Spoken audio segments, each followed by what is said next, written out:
मानुष जन्म दुर्लभ है, ये मिलन बारंबार।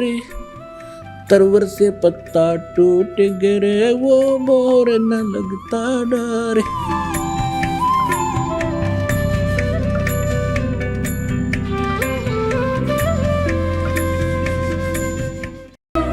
अब वेद भी क्या बताते हैं?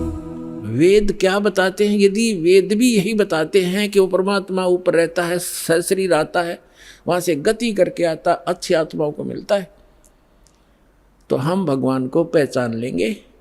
अभी तक तो हमने श्री राम, श्री कृष्ण आदि इन महापुरुषों को भगवान इसलिए मान रखा था, इनके पास हथियार थे, सिद्धियाँ थी, इन्होंने किसी ने कंस मार दिया, किसी ने रावण मार दिया। हम उस भगवान के पुजारी है जो मारता नहीं, वह सबका रक्षक है। कर्माधार पर छोड़ देता, जो जैसे करेगा वो भर लेगा, लेकिन वो मारता नहीं और मरता भी नहीं किसी से, उसको डर नहीं, हथियार रखता नहीं। इसलिए तो उस परमात्मा के पुजारी हैं जो कभी किसी को मारता नहीं। एक जुलाहा बनकर एक गरीब व्यक्ति की तरफ धारण पोषण, अपना पालन पोषण भी, निर्वाह भी स्वयं करते हैं। वो हमारे लिए एक लीला करते हैं, हमें एक गाइडलाइन देना चाहते हैं। बच्चों, ये एक आपका विद्यार्थी जीवन है, ये मनुष्य जीवन। और जैसे जो विद्यार्थी मनुष्य विद्या काल में और बकवाद करता है, सिनेमा देखता है, बढ़िया पेंट पुंट गाड़ के हैं और सैर सपट्टे को घूमता रहता है, बकवादें करता है, वो फेल हो जाता है। विद्यार्थी को विद्यार्थी की तरह रहना चाहिए, सब सिलेबस पूरा करते रहना चाहिए और अपना सिंपल ड्रेस जो हो सिंपल सी अपना रखनी चाहिए और उद्देश्य नहीं भूलना चाहिए। तो हम सभी अपना उद्देश्य भूलकर, जिसको भी मानव शरीर प्राप्त है, 2 प्रकार से मानव शरीर प्राप्त होता है, आपको बता ही दिया। एक तो पूर्व जन्म के शुभ संस्कारों से मानव शरीर लगातार कई जन्म भी हो सकते हैं, और एक केवल 84 लाख योनियों को भोगने के बाद टर्न वाइज मिलता है, यानी नंबर पे वो एक मिलता ही मिलता है। तो उसी पर आज सत्संग उसी पर चल रहा है। अब लास्ट में इसका निष्कर्ष थोड़े ही शब्दों में निकाल देंगे। तो हमारा मूल उद्देश्य इस मनुष्य जीवन का क्या है? जैसे एक विद्यार्थी का विद्या प्राप्त करके, और जो उस यूनिवर्सिटी में, विद्यालय में जो वो मेहनत कर रहा है, स्टडी कर रहा है, उसका किया हुआ फल उसको फील्ड में मिलेगा। जैसे कोई डॉक्टरी कर रहा था, उसी सुविधा को वहीं खोजता रहा स्टडी काल में, टाइम में, विद्या काल में, तो बच्चा फेल हो जाएगा, उसको कुछ नहीं मिलने का। तो वो जो वहाँ जैसे इंजीनियरिंग कर रहा है बच्चा, तो इंजीनियरिंग जो करके उस अपने फील्ड में जाएगा, वो सुविधाएं वहाँ की किए हुए की वहाँ मिलेगी उसको बाहर जा कर के। तो आप जी मनुष्य जीवन प्राप्त प्राणी एक विद्यार्थी हो, और जो विद्यार्थी अपने दिग्भ्रष्ट हो गए हैं, उद्देश्य भूल चुके हैं, वो फिर बहुत दुखी होंगे। जैसे एक समय ये दास एक जूनियर इंजीनियर था, वहीं पर हमारे महकमे का कार्य भी चल रहा था और वहीं पर रोड का कार्य भी, B&R का कार्य चल रहा था। वहाँ एक व्यक्ति अपने बच्चों समेत, उसके बच्चे वहाँ मिट्टी में सो रहे थे, वहाँ वो टोकरियाँ मिट्टी डाल रहा था सड़क पर, और उसका सहपाठी था, वो वहाँ का एक्शन बना हुआ था B&R का, बिल्डिंग एंड रोड्स का। वो वहाँ आया, वो इंस्पेक्शन करके चला गया।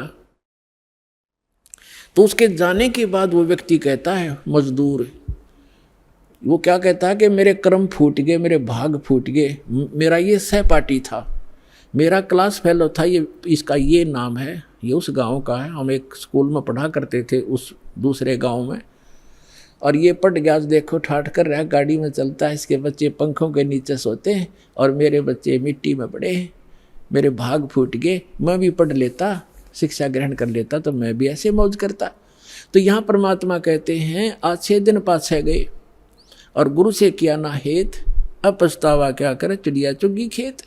तो आज आप उस अतिथि में हैं जो भक्ति नहीं करते, और करते हैं तो शास्त्र विरुद्ध करते हैं, और इस मनुष्य जीवन पा करके जो साधना सत्य नहीं करते, वो बाद में ऐसे पछताएंगे जैसे वो मजदूर पछता रहा था। तो आप जी का जो यहाँ मूल कार्य है, मनुष्य जीवन प्राप्त प्राणी का पूरा सतगुरु प्राप्त करें और पूरा ज्ञान। अब पूरे गुरु का आपको पता नहीं था, आपको एक बालक को सभी पूरे नजर आते हैं, क्योंकि जो भी संत बना हुआ है उसने कुछ तो बाणी बुणी, कोई वेद मंत्र, कोई गीता मंत्र को कहीं ना कहीं से वो तो उसने कंठस्थ कर ही रखे हैं। और वो हमारे लिए बहुत भारी हो जाता है। जो लगातार संस्कृत बोल दे, को बड़ी बड़ी कथा सुना दे, हम न सोचे महापुरुष पढ़ा है तो बहुत गजब का। तो हमें ज्ञान नहीं था। तब हमें ज्ञान होगा, हमारे पास एक ISI मार्क का एक पैमाना होगा, फुट रूल होगा, हम तुरंत नाप लेंगे इसका साइज क्या है। हम उसको रिजेक्ट कर देंगे। अगर हमारे वेदों से नहीं मिलता उसका ज्ञान तो रिजेक्टेड है। तो मनुष्य जीवन प्राप्त प्राणी जो भक्ति नहीं करते और करते हैं शास्त्र विरुद्ध करते हैं, तो वो अपना जीवन नाश कर रहे हैं। जो विद्यार्थी और जो टीचर आउट ऑफ सिलेबस पढ़ाता है, पाठ्यक्रम से हटकर ज्ञान देता है, नावल सुनाता है, कोई फिल्मी स्टोरी सुनाता है, अपने जो पाठ्यक्रम से बाहर का जो ज्ञान है वो एग्ज़ाम में काम नहीं आता। और एग्ज़ाम में जो वही काम आएगा जिसने सिलेबस पढ़ रखा है, पाठ्यक्रम पढ़ा है। तो हमारा पाठ्यक्रम है 4 वेद, 18 पुराण और श्रीमद् भगवद गीता, कुरान और बाइबल। क्योंकि हम सभी मानव हैं, पूरे विश्व के हम एक ही परमात्मा के बच्चे हैं। जीव हमारी जाति है, मानव धर्म हमारा, हिंदू मुस्लिम सिख ईसाई कोई धर्म नहीं है न्यारा। हम केवल भगवान के लिए बंटते चले गए और भटकते चले गए। अब उसी परमात्मा ने आके हमें फिर इकट्ठा करने की चेष्टा की है। उस समय हम समझ नहीं सके क्योंकि हम अशिक्षित थे। अब हम शिक्षित हैं, सदग्रंथ हमारे पास हैं और तत्व ज्ञान दास को परमात्मा ने दे रखा है। ये आपके रूबरू कर दिया है। अब इसको आसानी से समझेंगे।